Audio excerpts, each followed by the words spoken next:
How to send one-time view pictures on Messenger. To send photos that disappear after being viewed on Facebook Messenger, you can simply follow this step.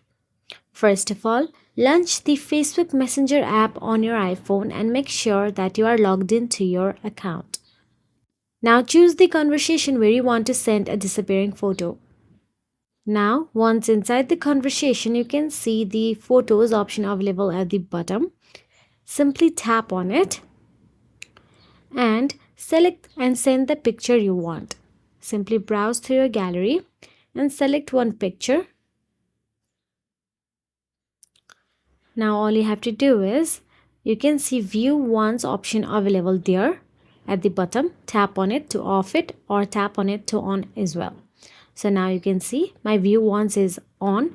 Tap on the send option available at the bottom right corner and it will be sent as a vanish or view once picture on Messenger. So that is it. If you found this video helpful, please like, share and subscribe, and thank you so much for watching.